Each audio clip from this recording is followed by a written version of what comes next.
newcomer Senator Marcoleta, no, who scored very strongly in the Senate race, but he's a newcomer, and I don't think historically a newcomer's ever been given the Senate Blue Ribbon Committee, no? I mean, it doesn't mean he'll do a bad job, not at all, but it's a surprise to many that a newcomer is the chairman of the Senate Blue Ribbon Committee, and some have said it was your way to essentially court and win over the Duterte bloc.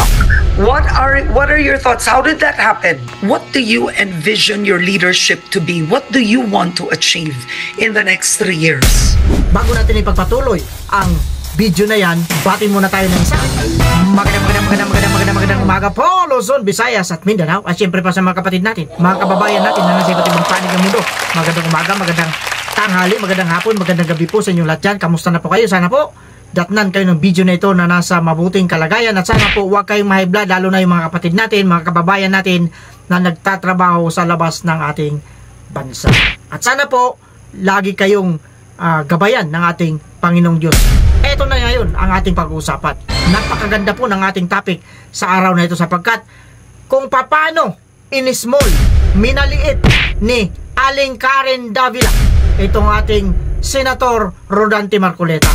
Sa napanood ninyong video kanina, bahagi lamang yon ng kanyang pagmamaliit sa ating senator, sapagkat ito nga newcomer ang tawag niya. Yan ang pag-uusapan natin sa araw na ito. Kaya mas maganda, panoorin muna natin ang video, at pagkatapos natin mapanood, doon tayo magbigay ng malupit na reaksyon. Siyempre, bago natin i-play ang video na yan, shoutout muna sa lahat ng nagpapa-shoutout, at syempre pa sa mga subscribers natin, mga viewers na, ayan na naman ang sinasabi ko, may nanggugulo na naman, yan, kulay pula na yan, pindot nyo na rin yan, at nang dumami tayo rito, maraming salamat sa inyo. Ngayon, ipagpatuloy na natin ang video, at kung ready na kayo, tanungin na natin si Aling Karen kung ready na siya. Ang kasama niya rito, syempre si Senator Chis Escudero, ang presidente ng Senado. Senator Chis at Aling Karen, ready na ba kayo? Ready na raw sila. Pasok na natin ang video. Ito na! The major committees, you have Senator Kiko Pangilinan for Agri, Bam Aquino for Education, and so on. No, Win Gatchalian for Finance, that's correct. Yes. No, and you have Marcoleta for the Senate Blue Ribbon Committee. We're showing a list right now on your screen. So yes, these have already been decided. Take us through, for example, Kiko Pangilinan and Bam Aquino, which could have been in the minority, and yet you gave them juicy, powerful committees. These are not. I don't consider committees, Karen, either juicy or non-juicy, powerful or non-powerful. There's a reason why these committees exist, and it's a question of their respective advocacies and core competence. So sa kaso, sa sitwasyon ni Senator Pangilinan, he ran on that platform. Sa sitwasyon ni Senator Bam Aquino, he ran on that platform specifically too. Sa kaso nung iba, they were former executive department officials handling those offices. So we tried to make do with the available talent we have in the Senate. So it's not really a question of giving them this or that. And another thing, Karen. Okay. And I wanted to ask you, before you move, yes, newcomer Senator Marcoleta, no, who scored very strongly in the Senate race, but he's a newcomer, and I don't think historically a newcomer's ever been given the Senate Blue Ribbon Committee, no? I mean, it doesn't mean he'll do a bad job, not at all, but it's a surprise to many that a newcomer is the chairman of the Senate Blue Ribbon Committee, and some have said it was your way to essentially court and win over the Duterte bloc. What are your thoughts? How did that happen? Again, Karen, that's par for the course, because I think these accusations were raised during the campaign for Senate presidency. Senator Marcoleta is not a newcomer. In the Senate perhaps, but not in the House. Nakasama ko si Senator Marcoleta nung nasa Kamara pa lamang ako. So he's been in Congress for quite some time. He's a litigator, he's a practicing lawyer, and I think neophyte or not, he will do a good job as the Blue Ribbon Committee chairperson and raise the flag of the institution through his stewardship of this committee. For me, Karen, hindi naman kapansanan ng pagiging bago eh. Hindi rin lamang yung pagiging matanda na. Pantay-pantay lang kaming lahat sa Senado, bago man o luma, matagal man o ngayon lang. We are all senators elected by the people and we have one vote each. Hindi mas maraming boto yung veterano ha. Hindi kalahating boto yung bago at bata. We all have the same votes and I think it would be unfair, to say the least, na maliitin yung kakayanan ng bago, ng bata at sabihing mas may kakayanan. Automatic yung mas nakatatanda o mas matagal nang nanilbihan. Okay, now your colleagues, no? You have Senator Mig Zubiri, who was former Senate President. I mean, he was ousted. You have Senator Loren Legarda, Lacson Soto. These are senior senators. You've worked with them through several Congresses, and they're now in the minority. Would you want to change the situation and have them over to join the majority? Is that possible? No, Karen. In a democracy, you cannot dictate. In a democracy, you allow a free vote for them to decide freely. As you said yourself, the two former presidents, one of whom wanted to be the Senate President again, decided to be in the minority, and I respect that. I look forward to working with them. I look forward to engaging them with respect to the meaningful pieces of legislation we will be discussing and passing.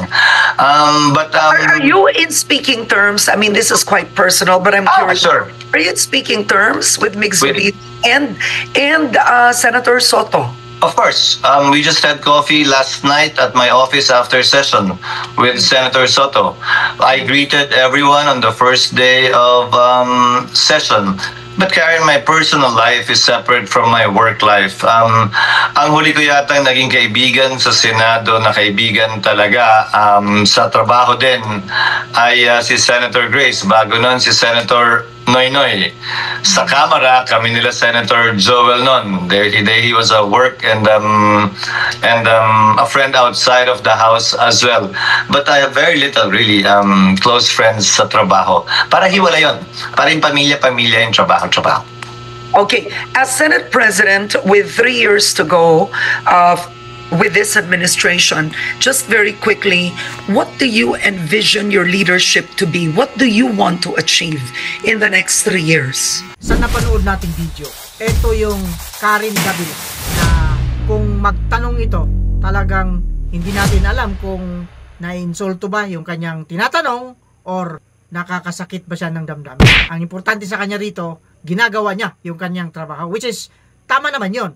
Pero meron lang tayong hindi magandang naramdaman sa pagtatanong nitong si Aling Karen Davila na ito. Kaya nga kung napansin ninyo, si Senator Chis Escudero, prangka na sinabihan siya kung ano yung mga tanong niya, yun ang sagot niya. Kagaya na lang na sinabi niya, I don't determine, Karen, if it is juicy or non-juicy. Kasi pinipilit niya na ang unang-una, tinatanong niya muna sila Pam Aquino at saka si Senator Kiko Pangilinan. Siyempre, sinagot ng presidente ng Senado na si Chis Escudero na sila naman daw ay nagdaan na rin sa mga ganyang committee. Kumbaga may experience na siya. Ngayon, ibinaling niya ngayon kay Senator Rodante Marcoleta. Ito ngayon yung highlight natin dito. Kasi tinawag niyang newcomer. How about the newcomer? Senator Marcoleta ang sabi niya. 'Di ba? So, dito sinagot siya ni Senator Chis Escudero na hindi naman ibig sabihin matanda ka na or dati ka na dyan sa Senado ay iba yung pagkakilala sa iyo. Ang sabi niya pa nga rito, hindi naman ibig sabihin na matagal ka na dyan sa Senado, mas marami kang boto kaysa doon sa baguhan pa lang. Insulto na yun kung tutuusin para kay Karen. Pero talagang itong babae na ito, ganito talaga ito kung magtanong. Bakit kaya ganito ang mga katanungan niya tungkol kay Senator Marcoleta na para bagang minamaliit niya? At bakit daw kay Senator Rodante Marcoleta ibinigay ang Blue Ribbon Committee samantalang ulit-ulit niya na itong si Senator Rodante Marcoleta ay newcomer lamang. Kaya sinagot na naman siya ni Senator Chis. Sinabihan niya, newcomer siguro dito sa Senado. Pero sa committee, sa Congress, nakasama ko na ito. Matagal na ito nagsisilbi sa Kongreso. Suplak, supalpal si Aling Karen Davila doon. Pero patuloy pa rin siya. Kung maalala ninyo, noong 6 years ago, 25 ngayon. So minus 6. Mga 19. Kung hindi ako nagkakamali. 2019 sa panahon ni Pangulong Duterte. Itong si Manny Pacquiao, in-interview na rin ito. Pinagbigyan na nga ni Senator Manny or Manny Pacquiao para ma-interview siya ni Karen Davila. Mukhang hindi maganda yung kanyang pag-i-interview kay Manny Pacquiao. Bakit? Panoorin natin saglit lang. Panoorin natin ang video at kayo na ang humusga kung anong masasabi ninyo. Eto, nung panahon ito ni President Duterte. Panoorin natin. Eto, play ang video. Before we drop this, no, I just wanted to ask you, sa mga debate ngayon, tinatanong, palagay nyo ba kailangan ng college degree para sa isang senador? College degree para sa isang pangulo? Sang-ayon ka ba doon, Manny? Sa akin is sang-ayon naman ako doon at walang... Pero kung ganun, baka hindi ka na mag-qualify. Hindi, nag-aaral naman ako. Hindi, college degree. Yes, nag-aaral ako. May degree ka na? Malapit na. Aba? Okay, teka lang, bago na. So, you are finishing your college degree? Yes, nag-aaral ako. Saan? Sa... Secret ba to? Yes. Okay. But can you share it? So you are working on the side to gain a college Kailangan degree? lang kasi the most important thing is alam mo yung sitwasyon ng problema ng bansa natin. Oo. Pero teka lang. Tinatapos mo ba ang college degree ngayon o hindi? Tinatapos. Oo. Anong eskwelahan? Eskwelahan dito lang. Kilala mo. Saan yon? Dito sa Maynila. Malaking storya yun. Anong pangalan ng eskwelahan? Bubulong ko na lang sa'yo. So secret ito. Pero kumbaga, naghahanda ka sa ganong paraan. Oo. Naghahanda. Ganyan, mamahiya itong si Karen Davila. Pinipilit niya, base sa napanood nating video, pinipilit niya na dapat daw sa Senado o kaya sa Kongreso magkaroon ng college degree requirement. Kaya ang tanong niya kay Pacquiao, may college degree ka ba? Di ba? Napansin niyo sa sagot ni Senator Manny? Sabi niya, meron. Nag-aaral ako ngayon. Tinatanong niya pa kung saan eskwelahan kasi malaking balita nga daw yan. Siyempre, ang sabi ni Manny, Senator Manny, bubulong ko na lang sa'yo. Ganyan ang ugali nitong Karen Davila na ito. Bakit ganito ang klase ang kanyang mga katanungan kapag nakikita niya yung tao na medyo alanganin doon sa posisyon? Sapagkat dyan, si Manny Pacquiao ay tumatakbo bilang isang senador. Ngayon, balik tayo dito kay Senator Rodante Marcoleta. Ang hindi niya matanong kay Senator Chis Escudero kung qualified ba si Senator Marcoleta sapagkat alam niya ang kapasidad ni Senator Marcoleta. Ang kanya lang dito, ang hinahanapan niya lang na butas dito ay bagong elect lang ito sa Senado. At ngayon nga, ang pinaka-importanting committee ay napunta pa sa kanya. Yan ang gusto niyang ipahiwatig kung bakit ganun. Pero sa ganang akin lang ito, opinion ko ito, may pinaghuhugutan itong si Aling Karen na ito. Bakit? Kung matatandaan ninyo, noong 2022, kung hindi ako nagkakamali, correct me if I'm wrong, yan ang sinasabi ko rito.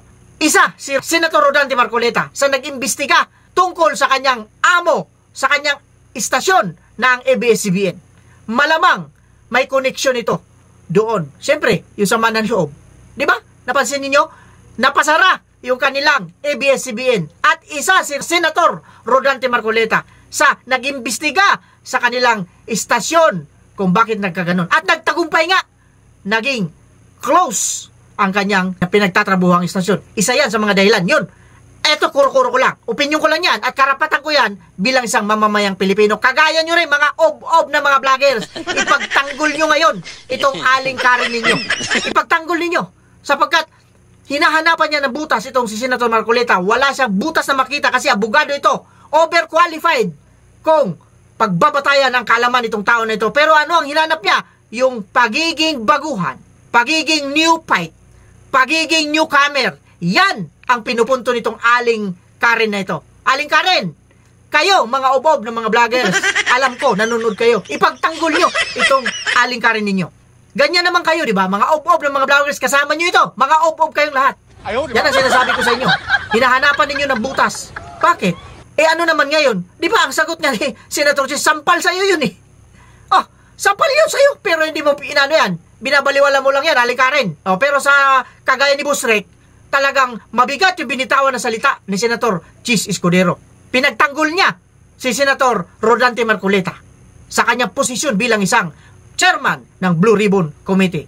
Ano ka ngayon, Aling Karen Davila? Akala mo naman kung sino ka. Pasensya na po ha. Doon sa mga umidolo kay Karen Davila, tinatama ko lang po. At ipinagtatanggol ko lang dito ang ating senator na wala namang ginagawang masama sa kanya. Di ba? Kung pinasara niya man ang ABS-CBN noon, kasama siya sa pagpapasara dyan, wala siya pakialam doon. Siyempre, yung nararamdaman niya ngayon, sama ng loob. Buti nga sa inyo, mga obo, mga vloggers. Yan, sinasabi ko sa inyo, kasali kayo rito. Ngayon nyo ipagtanggol yung aling Karen ninyo. Mga ob-ob kayo, pare-pareho. With that, kagaya na sinasabi natin dito, maraming salamat po sa suporta ninyo. At sana po, nag-enjoy kayo sa video na pinakita natin ngayon. With that, kagaya na sinasabi natin dito, mag-iingat po tayong lahat. Pwera lang sa mga taong ob-ob. Ob-ob. Ob-ob.